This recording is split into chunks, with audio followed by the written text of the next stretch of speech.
Good day everyone. We are the Growth 5. We tackle about risk management. And risk management, there are parts of risk management which is process, identification, risk sharing, risk reduction, risk avoidance, risk detention and implementation.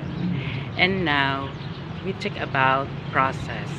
In business, risk management is the process of identifying, monitoring, managing potential risks in order to minimize the negative impact that they have in an organization. Meaning, we should have a list of unlocking unsuccessful things in organization in order to make it easily to solve and make the organization will be motivated well.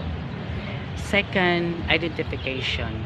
The purpose of risk identifications are to minimize the negative impact of project threat, maximize the positive impact of project opportunities, improve chances of project success, and provide information for risk analysis, which in turn inform risk response and creation. Meaning, we should have a project plan in order to make it analyze the stuff to make to see something negative in order to make it positive before be implemented, before the project will be implemented.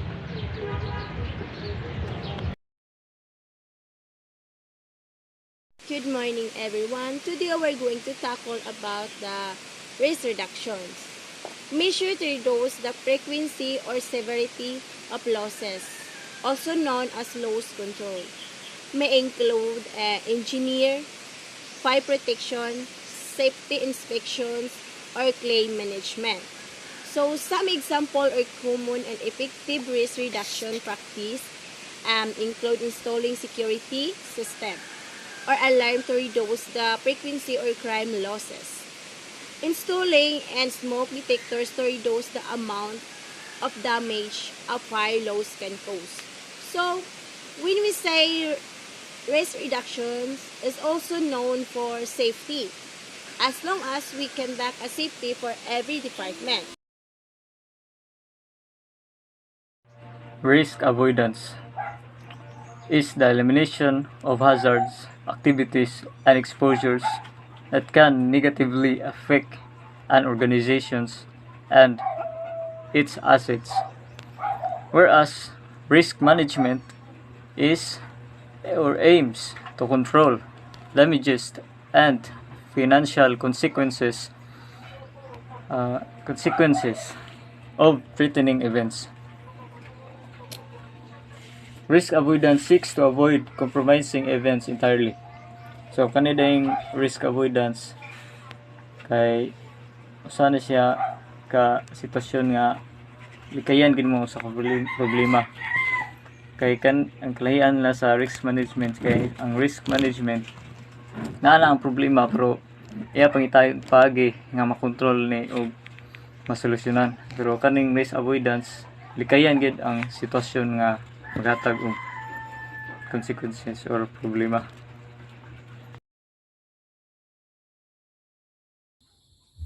So, assessment risk identification involves identifying and classifying sources of a risk to realize what must be managed in a construction project. Risk identification is the first step in risk management process, as the potential problems must be identified before assessment, response, and control of the risk can take place. So, assessment, the evaluation or estimation of the nature, quality, or ability of someone or something. It is also the systematic process of documenting and using empirical data on the knowledge, skills, attitude, and beliefs to refine programs and improve student learning. So next, risk option. Risk management options are usually cited as risk handling options, subdivided as avoidance control, assumption risk transfer, and knowledge and research. Generally, the assessment of management option is hip shoot since the necessary decisions must occur early in a program when things are still fuzzy. So risk option is defined as the exposure to lose due to the uncertainty of cash flows resulting from another party having the right but not the obligation to alter the level and or timing of cash flows of an asset, liability, or of balance sheets instrument. So let's proceed. So, risk sharing. Risk sharing can be defined as sharing with another party the burden of loss or the benefit of gain from a risk and the measures to reduce a risk. The term of risk transfer is often used in place of risk sharing in the mistaken belief that you can transfer a risk to a third party through insurance or outsourcing. In practice, if the insurance company or contractor go bankrupt or end up in court, the original risk is likely to still revert to the first party. As such, in the terminology of practitioners and scholars alike, the purchase of an insurance contract is often described as a transfer of risk. Transfer techniques are used to transfer or move the risk from one party to another. The most common examples of transfer strategies are the use of waiver forms, hold harmless agreements, insurance policies, and contracting with others for lodging and services such as prisoner transports. Ideally, to receive maximum benefits from transfer arrangements, the organization strives to transfer both legal and financial responsibilities for an incurred loss, although this is not always possible. However, technically speaking, the buyer of the contract generally retain legal responsibility for losses transferred, meaning that insurance may be described more accurately as a post-event compensatory mechanism. For example, a personal injuries insurance policy does not transfer the risk of a car accident to the insurance company. The risk still lies with the policy's holder, namely the person who has been in the accident. The insurance policy simply provides that if an accident or the event occurs involving the policyholder, then some compensation may be payable to the policyholder that is commensurate to the suffering or the damage. Next is risk retention. When we say risk retention, is an individual or organization's decision to take responsibility for a particular risk it faces, as opposed to transferring the risk over to an insurance company by purchasing insurance. That means the individual or organization has chosen to pay for any losses out of pocket rather than purchasing insurance as a means of transferring the financial burden of a loss to a third party. So companies often retain risk when they believe that the cost of doing so is less than the cost of fully or partially insuring against it.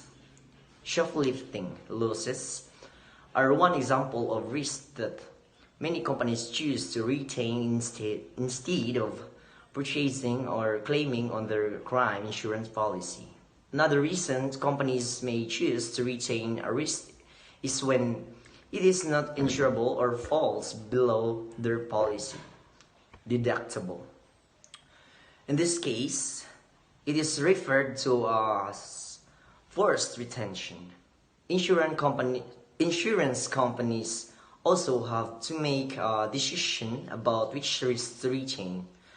Risks they choose not to retain are transferred out via a reinsurance policy. So, here we go for risk implementation. The process of putting a strategic plan of managing identified risks and exploiting opportunities into action is called the implementation of the risk management plan. Such as a process may take many forms. This depends on the business culture of the performing organization, history of previous efforts, available resources, number of individuals involved in the project, and other factors. In addition, the implementation can be done in various ways. For instance, in a marketing campaign projects, a number of implementation approaches for the risk management plan are available to develop or maintain competitive advantages. They include such as methods as creating barriers to make entry in establishing competitive pricing, dumping, using new technology, innovation, adjusting or reorganizing, personal management, and etc. Each of these methods implies a very different set of tools for implementation, like resources. However, no matter what methods and tools you are going to choose to implement your risk management plan, there are three fundamental activities that define successful or the overall implementation process. These are resource acquisition. Before you can start implementing your risk management plan, you need to be certain that correct quantity of required resources is available and ready for use. You can obtain the resources in a range of way, for example, by purchasing with credits, renting or leasing, subcontracting, share arrangements, partnership, and etc. Next is resource flow. It is important to manage the flow of resources. The key idea behind this is to ensure that the resources are available to appropriate levels in needed places at required time. Hence, the flow of resources should be managed in terms of quantity, location, and time. If the use of resources is optimizing, then the risk management process is likely to generate optimum output. Next is resource coordination. When the resources are acquired and allocated in a proper way, now you need to coordinate the use of resources throughout the implementation process. The coordination requires you to develop detailed operational plans and conduct day-to-day oversight of the operations. All the resources are available for performing your risk management initiative will be the driving force that lets you make decisions on the scope of the implementation process. The way you acquired use and coordinate the resources within the process determines the future of your project effort. Your resources include people, finances, time, buildings, technology, and others. And next is reviewing the plan. During the implementation process of the risk management plan, it is very important to ensure the plan remains current and efficient. Regular reviews help find out if the plan provides feasible and effective risk mitigation activities assigned to individuals who are responsible for success of the implementation process. Throughout the process, risk identification should be made to take changing circumstances into consideration when responding to risk. Hence, the risk management plan should clearly identify what people are responsible for the maintenance. Reporting on the result.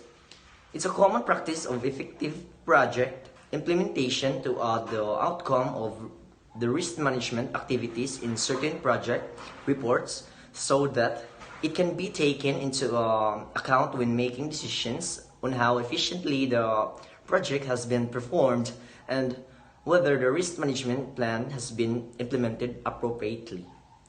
Team reports.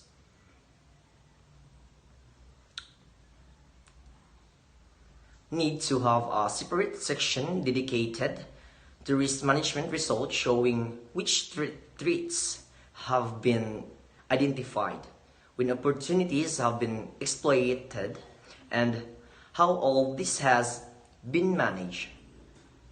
The risk register document is used as the primary source of information on the identified risks and ways of mitigation. In case no risks have been identified and managed, an appropriate record should be created in the team reports. And that's all for our report. Thank you, sir, for listening.